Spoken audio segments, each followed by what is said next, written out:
الرحمن الرحیم۔ آج ہم بات کریں گے صبر کی مثالیں۔ کن لوگوں نے صبر کیا تھا، کیسے اولو العزم لوگ تھے جنہوں نے صبر کو اپنے اوپر اپلائی کر کے ہمیں دکھایا تھا، جو لوگ ہمارے لیے قابل تقلید ہے۔ حضرت خباب رضی اللہ عنہ نے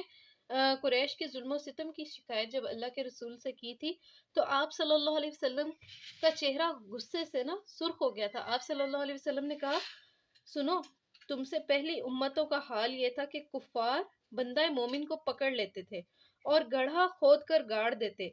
سر پر آرا رکھ کر اسے چیر دیا جاتا،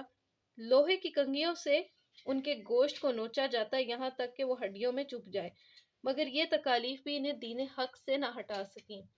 اور یاد رہے کہ حضرت خبیب وہ صحابی ہیں کہ انہوں نے صبر سے زندگی گزاری ہے۔ ان کے اوپر بے انتہا کفار ظلم و ستم کیا کرتے تھے۔ حضرت عمر کے دور میں جب حضرت عمر کی خلافت کا دور تھا تو انہوں نے ایک بار حضرت خبیب کی کمر دیکھی جس میں سوراخ ہوئے تھے، باقاعدہ گڑے تھے، ہولز بنے ہوئے تھے۔ تو انہوں نے حضرت خباب سے پوچھا کہ خباب یہ کیا ہے؟ تو حضرت خباب نے بتایا کہ اللہ کے رسول کے دور میں جب کفار ہمارے اوپر ظلم و ستم کرتے تھے تو مجھے انگاروں پر لٹا دیا جاتا تھا، یہاں تک کہ میرے جسم کی چربی سے انگارے پگھل کر ان انگاروں کو میری جسم کی چربی جو ہے وہ ٹھنڈا کرتی تھی۔ یہ حضرت خباب ہے، یعنی انہوں نے اتنا کچھ سہ کر بات کی تھی اور اللہ کے رسول نے کہا کہ یہ تو کچھ بھی نہیں ہے، جو تم سے پہلی امتوں کے ساتھ ہوتا رہے وہ تو یہ کچھ تھا۔ اور صحابہ کرام کی زندگی جو ہے وہ صبر و استقلال کے واقعہ سے بھری پڑی ہے۔ جو شروع کے مکہ کا دور ہے اس میں صحابہ کو مارا پیٹا جاتا تھا، سخت گرمی میں دوپہر کے وقت تپتی ہوئی ریت پر لٹا کر گھسیٹا جاتا، پیشانی لپیٹ کر دھواں دیا جاتا، چٹائی میں لپیٹ کر نیچے سے دھواں دیا جاتا، یعنی دم گھٹنے والی وہ کیفیت ہوتی تھی۔ بھوکا پیاسا رکھا جاتا، آگ کے انگاروں پر لٹایا جاتا، یہاں تک کہ وہی بات جو حضرت خباب نے کہا تھا کہ انگارے جو ہیں وہ جسم کی چربی سے پگھل کر ٹھنڈے ہو جاتے، لیکن صحابہ جو تھے وہ اپنے دین سے نہیں ہٹتے تھے۔ اور ان میں مشہور صحابہ ہیں حضرت بلال حبشی رضی اللہ عنہ، پھر حضرت عمار، آل یاسر پورے، حضرت عمار بن یاسر، ان کے والد یاسر، ان کی والدہ سمیہ جو کہ اسلام کی پہلی شہید خاتون ہے، اور اس کے علاوہ حضرت خباب جن کے بھی ہم نے بات کی ہے، پھر لبینہ اور جو ہے ان کی طرح کی اور لونڈیاں تھیں جو کفار کے قبضے میں تھیں اور بے بس لوگ تھے، ٹھیک ہے، ان کی کوئی خاندان، کوئی فیملی نہیں تھی جو انہیں سپورٹ کر سکتی ہے، ظلم و ستم سے بچا سکتی، لیکن اس کے باوجود انہوں نے صبر کیا۔ اور صبر یعنی وہی بات کہ انہوں نے یہ نہیں کہا کہ ہم نے جی بہت صبر کر لیا، ہم پہ ظلم ہو رہا ہے تو اس لیے ہم نے جو ہے دین حق چھوڑ دیا۔ انہوں نے صبر ہمت کے ساتھ کیا، یعنی انہوں نے دین حق نہیں چھوڑا بلکہ اپنے دین کے ساتھ اپنے کاز پہ ڈٹے رہے، اور اس ڈٹنے کے ساتھ انہوں نے وہ مصیبتیں اور تکالیف برداشت کی۔ اور یہ تو صحابہ تھے تو جو صحابہ جن کو فالو کرتے تھے، یعنی اللہ کے رسول، ان کی زندگی دیکھیں کہ وہ کوئی ایسے لیڈر تو نہیں تھے کہ خود عیش اور آرام سے رہیں اور ان کے آگے پیچھے پروٹوکول اور گاڑیاں گھوم رہی ہیں اور وہ خود آرام سے انجوائے کر رہے ہوں لائف اور لیڈرشپ کو۔ وہ ایسے نہیں تھے۔ وہ ان صحابہ سے سب سے زیادہ جو تکالیف آئیں وہ اللہ کے رسول کو آئیں۔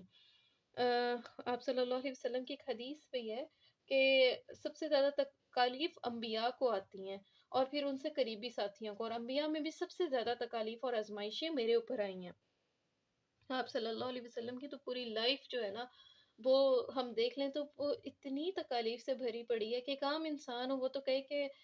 مطلب ہم تو فوراً وہی بات کہہ دیتے ہیں کہ وائی می، کہ اللہ تعالیٰ میں ہی آپ کو ملا تھا۔ آپ اللہ کے رسول کی لائف دیکھیں کہ پیدا ہوئے تو یتیم پیدا ہوئے ہیں، 6 سال کے تھے والدہ فوت ہو گئی، پھر اس کے بعد 8 سال کے ہوئے دادا ابو فوت ہو گئے، پھر جب آپ صلی اللہ علیہ وسلم نے دعوت دین شروع کی تو پیار کرنے والے چچا ابو لہب ان سے بہت پیار کرتے تھے۔ جب اللہ کے رسول پیدا ہوئے تھے تو انہوں نے اپنی لونڈی صوبیہ کو آزاد کر دیا تھا اس خوشی میں، لیکن جب آپ نے دین کی دعوت دی تو وہی پیار کرنے والے چچا دشمن ہو گئے، ٹھیک ہے۔ اور وہ جو ہے سب سے زیادہ دشمنی انہوں نے نبھائی، ابو جہل اور ابو لہب، یہ جو 2 لوگ تھے انہوں نے سب سے زیادہ، اور ابو لہب قریبی ترین رشتہ ہونے کے باوجود ہمیں کتنی تکلیف ہوتی ہے اگر کوئی ہمارا رشتہ دار ہمارے خلاف ہو جائے، اور خاص طور پہ پیار کرنے والا رشتہ دار اگر ہو جائے تو آپ اللہ کے رسول کو رکھ کے دیکھیں۔ پھر ان کی بیٹیوں کو طلاقیں کروائیں ابو لہب نے، ان کی 2 بیٹیوں سے نکاح ہوا تھا ابو لہب کے 2 بیٹوں کا، تو اس نے طلاق دلوا دی کہ اللہ کے رسول کی جو ہے بیٹیوں کو طلاق دے دو تم دونوں میرے بیٹے۔ پھر ایک واقعہ ہے کہ ایک دفعہ آپ صلی اللہ علیہ وسلم خانہ کعبہ میں نماز پڑھ رہے تھے، تو ایک شخص عقبہ بن ابی معیط نے ابو جہل کے اکسانے پر اوجھڑی لا کر، اونٹ کی اوجھڑی تھی، بہت بھاری ہوتی ہے، بہت بہت اس پہ علائشی اور گند ہوتا ہے، وہ لا کر اللہ کے رسول پر ڈال دی، اور آپ کی بیٹی فاطمہ آئیں تو وہ روتی جا رہی تھیں اور وہ صاف کرتی جا رہی تھیں، اور اس وقت اللہ کے رسول اتنا ہرٹ ہوئے تھے کہ وہ اللہ کے رسول جنہوں نے طائف کے لوگوں کے ہرٹ کرنے پہ بھی بد دعا نہیں کی تھی، اس وقت آپ صلی اللہ علیہ وسلم اتنا ہرٹ ہوئے کہ آپ نے ان لوگوں کے نام لے کے بد دعا کی جو اس وقت آپ صلی اللہ علیہ وسلم پہ ہنس رہے تھے، عقبہ بن ابی معیط، ابو جہل اور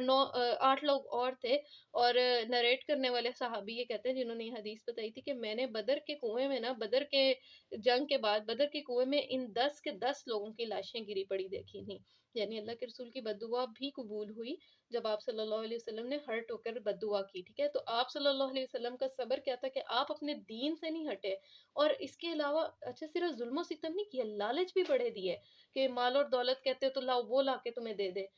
کوئی نعوذ باللہ تمہیں کوئی عورت چاہیے تو تمہاری اس سے شادی کرا دیتے، اور سب سے زیادہ گھٹیا ترین بات یہ کی کہ اگر تمہارے دماغ میں نعوذ باللہ کوئی فطور ہے تو لاؤ ہم تمہارا علاج کرا دیتے ہیں۔ تو اللہ کے رسول نے اس بات کے جواب میں کہا تھا اپنے چچا کو کہ اگر یہ لوگ میرے ایک ہاتھ پر سورج اور ایک ہاتھ پہ چاند بھی لا کے رکھتے ہیں تو بھی میں اس کلمے کو کہنے سے باز نہیں آؤں گا۔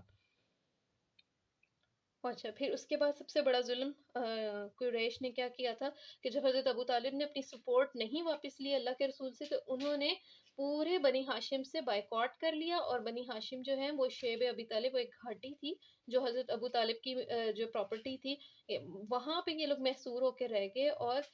محصور ہونے کا مطلب یہ تھا کہ کوئی ان سے تجارت نہیں کر رہا تھا، کوئی ان سے بات چیت نہیں کر رہا تھا، پورے مکہ میں کوئی لین دین نہیں ہو رہا تھا، اور فاقے اتنی بری طرح 3 سال وہ ایسے فاقوں میں کٹے ہیں نا کہ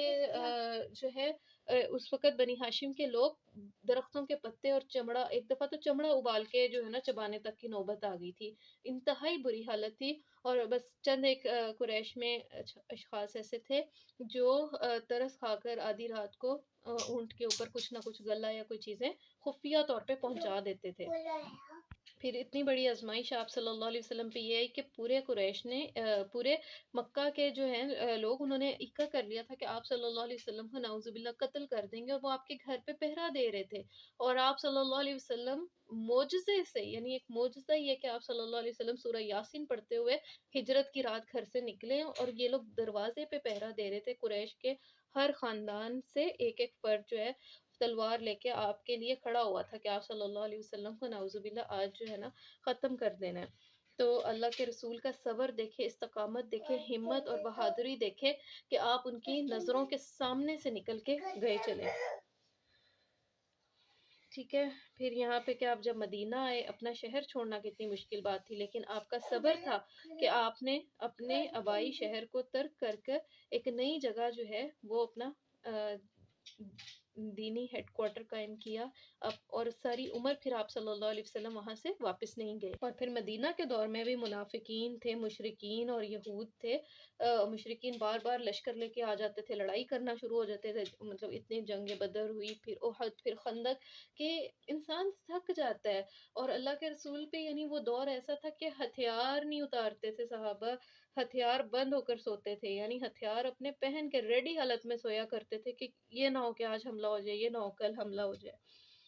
ٹھیک ہے؟ آپ صلی اللہ علیہ وسلم کی اور آپ کے صحابہ کی پوری زندگی قناعت اور استقامت اور استقلال کا پیکر نظر آتی ہے۔